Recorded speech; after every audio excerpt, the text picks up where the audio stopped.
তাকানোর সাথে সাথে দেখতে পেলাম একটি মা টাপুর উপরে পড়ে গিয়েছে, সরি একটি আপু মাঠের উপরে পড়ে গিয়েছে। হ্যালো এভরিওয়ান, আসসালামু আলাইকুম। কেমন আছেন? আশা করি সকলে ভালো আছেন।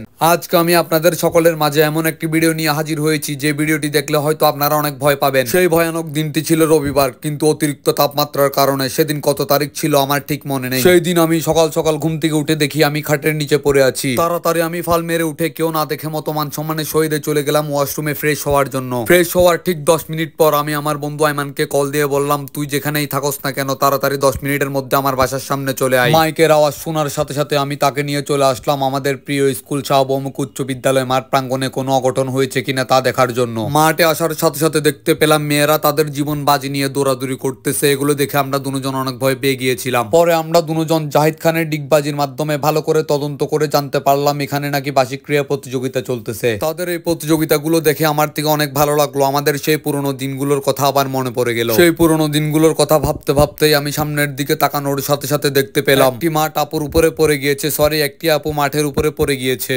আপুটি ডিগবাজি দিয়ে পড়ার সাথে সাথে আমি চিন্তায় পড়ে গেলাম মাঠের কোনো ক্ষয়ক্ষতি হয়েছে কিনা, সরি আপুটির কোনো ক্ষয়ক্ষতি হয়েছে কিনা তা নিয়ে। কিন্তু পরে দেখতে পেলাম আপুটি পড়া থেকে উঠে সোজা হেঁটে চলে গেল। এটি দেখে আমি মনে অনেক বড় কষ্ট পেয়েছি, তবে আপুটির জন্য নয়, আমাদের প্রিয় সেই শাহবৌমুখ উচ্চ বিদ্যালয় মাঠটির জন্য। মাঠের কোনো ক্ষয়ক্ষতি হয়েছে কিনা তা নিয়ে। যাই হোক, এর কিছুক্ষণ পরেই শুরু হলো ছেলেদের সেই ঐতিহ্যবাহী 100 মিটার দৌড়। তাদের এই দৌড় প্রতিযোগিতা দেখার জন্য গ্যালারিতে এবং গ্যালারির বাইরে রয়েছে কোটি কোটি দর্শক, যা আপনারা ভিডিওতে ভালো করেই দেখতে পারতেছেন। এই দৌড়টি শুরু করার আগে ছেলেদের থেকে মিনিমাম 5 মিনিট তাদের পাছাগুলো উঁচু করে মাথাগুলো সোজা করে পজিশন ঠিক করে নিতে হয়। এরপরে স্যার বাঁশি দেওয়ার সাথে সাথে রোবটের মতো দৌড় মেরে যে লাল ফিতাটি আগে ধরতে পারবে সেই হবে নোবেল জয়ী। ছেলেরা 100 মিটার দৌড় প্রতিযোগিতা দিয়ে তারা দেশের মুখ উজ্জ্বল করে ফেলেছে। এবার আমি আপনাদেরকে দেখাবো মেয়েদের 100 মিটার দৌড় প্রতিযোগিতা। আমি মনে করেছি মেয়েরা কোনো কাজের না, কিন্তু তাদের দৌড় প্রতিযোগিতা দেখে আমি পুরা ভয়ে ছিয়ালা খেয়ে উঠেছি। একটি আপু এলিয়েনের মতো এমন দৌড় দিয়েছে, আমার মনে হয় সে আর একটু জোরে দৌড়ালে সে খুব শীঘ্রই চাঁদের দেশে পৌঁছে যেত, যা বড় বড় বিজ্ঞানীরাও এখনো পারেনি। কেউ যদি এই আফুটির পরিচয় জেনে থাকেন তাহলে ভিডিওর কমেন্ট বক্সে অবশ্যই তাকে হালকা করে মেনশন করে দিবেন, যাতে সে আরো ভালো করে স্পিডে দৌড়াতে পারে। তো যাই হোক, এতক্ষণ আমি ভিডিওতে যা বলেছি কিংবা দেখিয়েছি সবগুলো আমি আপনাদের সাথে একটু হালকা করে মজা করেছি, এতে আপনারা মনে কোনো কষ্ট পাবেন না।